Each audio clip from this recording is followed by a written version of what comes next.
Good morning, students. Myself, Dr. Rajni Parmar, Assistant Professor, Government Law College, Bundi.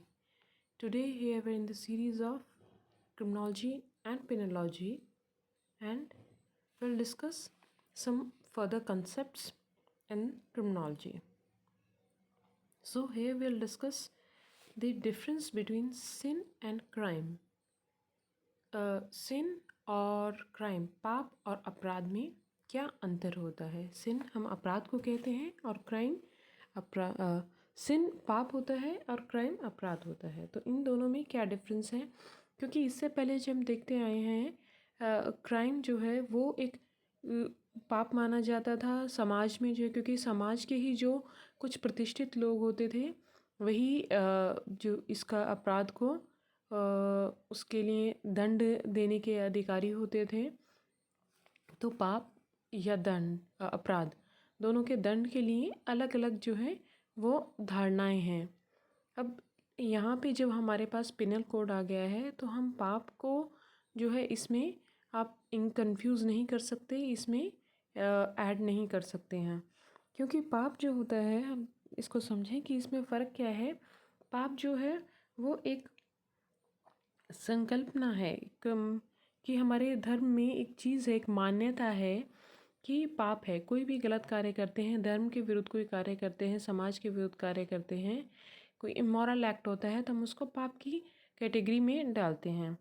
लेकिन यदि कोई भी कार्य विधि के विरुद्ध है तो विधि क्या है कि विधि में उसको प्रस्तावना, एक प्रपोजिशन कि ऐसा हुआ होगा, ऐसा हुआ होगा, अगर ये सर्कमस्टांसेस हैं तो ये इकोनॉमिक क्राइम है, ये इमोरल एक्ट है। और इस तरीके से उन्होंने उसके, जैसे कि आप आईपीसी में देखते हैं कि उसके तत्व दिए गए हैं, उन तत्वों के आधार पे ही हम इस निश्चितता पे पहुंचते हैं कि अपराध है और उसके अनुसार उसको दंड दिया जाता है। अब दूसरी ओर ये देखें कि पाप का जो दंड देने वाला, हम ये कहते हैं कि पाप, अगर किसी ने पाप किया है तो वो अपने अगले जन्म में भुगतेगा या उसको जो है भगवान उसको देखेगा। ये क्या है? पाप के लिए एक धारणाएं हैं कि एक मनुष्य को पाप के लिए कभी सज़ा नहीं दे सकता। लेकिन विधि में क्या है कि यदि आपको कोई अपराध किया है तो जो आपके विधिक अधिकारी हैं, जैसे ये जजेस होते हैं, लॉयर्स होते हैं, पूरा एक सिस्टम क्रिएट किया गया है, क्रिमिनल एडमिनिस्ट्रेटिव सिस्टम, तो वो लोग आपको सज़ा दिलवाते हैं यदि आपने समाज के विरुद्ध कोई भी कार्य किया है। तो वो समाज के रक्षक हैं एक तरीके से।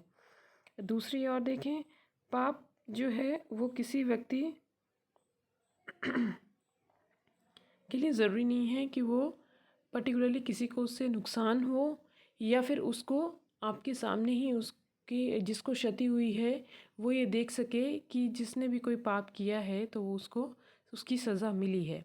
लेकिन विधि में क्या होता है कि विधि में आपने जैसे ही जो है आपने अपराध किया है, तुरंत जितना भी प्रोसीजर का टाइम जो लगता है एडमिनिस्ट्रेशन का, उसका उतने टाइम के बाद उस व्यक्ति को जो है ये क्षति जो रेमेडी है वो ये मिलती है और उसे ये दिखता है कि जिस व्यक्ति ने उसके विरुद्ध कोई अपराध किया है उसको सज़ा मिली है। उसके साथ साथ हम आजकल कंपनसेशन का भी प्रोविज़न रखते हैं, विक्टिम कंपनसेशन, कि उसको जो है अपने क्रिमिनल एडमिनिस्ट्रेटिव सिस्टम है उसको कंपनसेशन भी दिलाता है जो भी किसी प्रकार का उसको नुकसान उससे रिलेटेड हुआ है। तो इस तरीके से पाप की जो धारणा है और जो आपकी विधि में जो आपके अपराध की धारणा है, दोनों ही अलग अलग हैं। अब हम जो बात करते हैं अपराध की कुछ और जो विषय हैं, जो फैक्टर्स हैं जिनके बेसिस पे हम आगे क्राइम को पढ़ने जाएंगे। तो पहला है कि आपके कुछ जो मापदंड हैं इनके पिनोलॉजी के, या फिर आप ये कहिए कि जो पिनल लॉज में हैं वो कुछ जो है ऑलरेडी कुछ धारणाएं जो समाज में व्याप्त थी उनके बेसिस पे, जैसे हम स्कूल्स पढ़ेंगे, विचारधाराएं पढ़ेंगे, तो उनके आधार पे कि समाज होता क्या है कि जैसे ज्यूरिस्प्रूडेंस पढ़ते हैं आप, जो भी समाज में व्याप्त जो धारणाएं होती हैं उनके आधार पे एक विचारधारा बनती है। ठीक है, जैसे कि मान लीजिए पहले ये था कि भी अगर कोई इकोनॉमिक कोई अगर किसी की चोरी वगैरह हुई है तो क्या है, उसको फिज़िकल ही जो है पनिशमेंट दी जाती थी। अब जनरली होता है कुछ एक इकोनॉमिक क्राइम्स ऐसे होते हैं जहाँ पे कि फ़िज़िकल पनिशमेंट नहीं दी जाती है, इनफैक्ट उसका कंपनसेशन ही अदर रेमेडी माना जाता है। तो इस तरीके से जो है अपराध जो है वो कैसे बना है कि वो कुछ जो समाज में जो भी व्याप्त धारणाएं होती हैं उनके अनुसार ही उसकी सज़ा निर्भर करती है। दूसरी चीज़ है कि ये जो है क्राइम का जो कंसेप्ट है, एक डायनामिक कंसेप्ट है कि इसमें बदलाव होते रहते हैं। डायनामिक का मतलब होता है कि परिवर्तनशील होता है। इसमें ऐसा नहीं है कि क्राइम जैसे अभी कुछ है तो कुछ वो बदल गया है। जैसे हम कहते हैं कि वे पहले जो है फिजिकल क्राइम्स होते थे, इकोनॉमिक क्राइम्स, क्योंकि मनी लॉन्ड्रिंग वगैरह जैसे क्राइम नहीं होते थे, चेक बाउंसिंग के क्राइम नहीं होते थे, लोग इतना इसके बारे में मतलब बैंक्स यूज़ नहीं करते थे या पब्लिक में अवेयरनेस नहीं थी।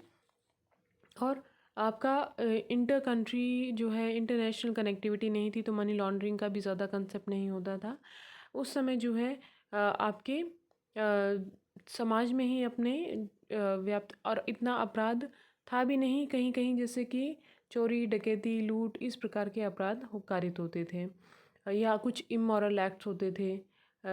लेकिन जैसे रेप है, एडल्ट्री है। लेकिन अब जो है क्राइम का करने का तरीका या क्राइम जो है उसकी और भी वाइडर कंसेप्ट्स आ गए हैं, जैसे कि आपका साइबर क्राइम है।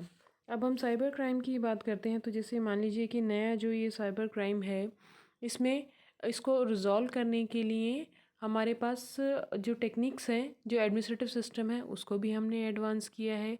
तो ये भी एक फैक्टर है कि क्राइम जो उस वक्त हम पढ़ रहे थे और आज हम पढ़ रहे हैं, रिलेटिवली हमें और भी ज़्यादा कॉम्प्लेक्स है वो। हमें उसके साथ साथ उसकी सिस्टम को, उसको डील करने के सिस्टम को भी हमें अलग तरीके से, क्योंकि पुराना एडमिनिस्ट्रेटिव सिस्टम और आज का एडमिनिस्ट्रेटिव सिस्टम टेक्निकल है। फिर देखते हैं कि पहले जैसे हमने कहा कि इमोरल एक्ट है, रेप है, एडल्ट्री है, इस प्रकार के ऑफेंसेस होते थे। आजकल होमोसेक्सुअलिटी के ऑफेंसेस बहुत होते हैं। 377 से रिलेटेड आपने देखा होगा, हालांकि उसको जो है आपने ये जो क्राइम है इसको डिक्रिमिनलाइज कर दिया गया है कि इसकी पनिशमेंट नहीं होगी। लेकिन ये चीज़ें हैं कि अगर ऐसा होता है तो वो पब्लिकली नहीं होना चाहिए। अगर पब्लिकली होता है, अगर आप ऐसा कोई एक्ट करते हैं तो उसके लिए भी आज की डेट में पनिशमेंट है। आपकी प्राइवेट लाइफ में इंटरफेयर नहीं किया जाएगा, लेकिन आपको जैसे आप प्राइवेटली अगर होमोसेक्सुअलिटी फॉलो करते हैं तो उसमें कोई इंटरफेरेंस नहीं है, लेकिन अगर पब्लिकली आप इसको जो है जो दिखाते हैं करते हैं तो इसमें क्या है कि आपका ये अपराध माना जाएगा। उसके अलावा यहाँ जैसे हमने कहा कि इसके प्रोसीजर में भी बहुत सारे चेंजेस हैं, जैसे कि हम उसको एडमिनिस्ट्रेटिव सिस्टम में हमें चेंजेस लाने की ज़रूरत है। इन्वेस्टिगेशन टीम जो है वो नई तरीके से काम करती है, टेक्निक से काम करती है ना। और इसमें जो है नई नई क्लिनिकल मेथड्स जो हैं वो फॉलो किए जाते हैं, जिससे कि हम क्रिमिनोलॉजी क्या है, क्रिमिनोलॉजी पहले आप क्राइम को समझते हैं, उसके बाद उसकी पनिशमेंट और एडमिनिस्ट्रेटिव सिस्टम, एग्जीक्यूशन सिस्टम जो है वो इंट्रोड्यूस करते हैं।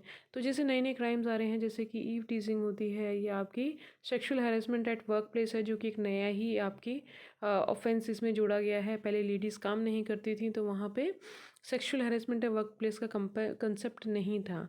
लेकिन क्योंकि वीमेन आजकल काम कर रही हैं बाहर, तो उनके जो है उनको वर्क प्लेस पे भी सिक्योरिटी प्रोवाइड करना एक अपने आप में उस स्टेट की लायबिलिटी बन जाती है।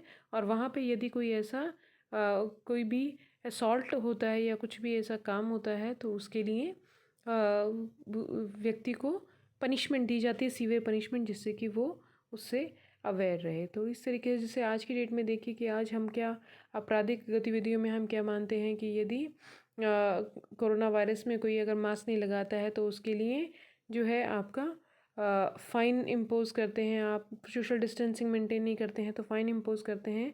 तो ये क्या है, ये अपराध की श्रेणी में है कि आप ये अगर क्योंकि आज से 1 साल पहले तक इन चीज़ों की इनकी आवश्यकता नहीं थी, लेकिन आज ये अपराध की श्रेणी में है। आज की डेट में मतलब कि लॉ हमेशा आपका क्राइम जो होता है वो पॉजिटिव लॉ में होता है। आज जो विधि है उसके अनुसार ही आपको चलना है, तो ये दंडनीय अपराध माने जाते हैं। इस प्रकार जो है, हाँ, हम ये कह सकते हैं कि ये जो सारे क्राइम का जो कंसेप्ट होता है ये डायनेमिक कंसेप्ट है। ये चेंज होता रहता है।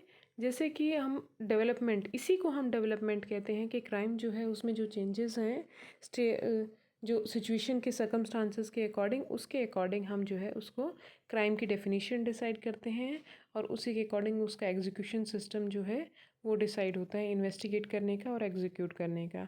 विक्टिम के बारे में आपने सुना होगा कि पहले विक्टिम को कंपनसेशन नहीं दिया जाता था, लेकिन आज की डेट में जो है हमने पहले सिर्फ जो है आपराधिक जो अपराध करता था अपराधी को ही सज़ा दी जाती थी, विक्टिम के बारे में सोचा भी नहीं जाता था। लेकिन आज की डेट में विक्टिम के बारे में भी सोचा जाता है और उसको कंपनसेशन दिया जाता है। तो इस तरीके से जो कुछ फैक्टर्स हैं क्राइम में, जो क्रिमिनोलॉजी जो है उनको डेवलप करके, उनको स्टडी करके और फिर हम क्राइम के कंसेप्ट को क्रिमिनोलॉजी की हेल्प से पढ़ते हैं। तो ये हमारा पर्पज़ है क्रिमिनोलॉजी के साथ साथ आपके क्राइम को समझना और उसके अनुसार ही उसका एग्जीक्यूशन करना।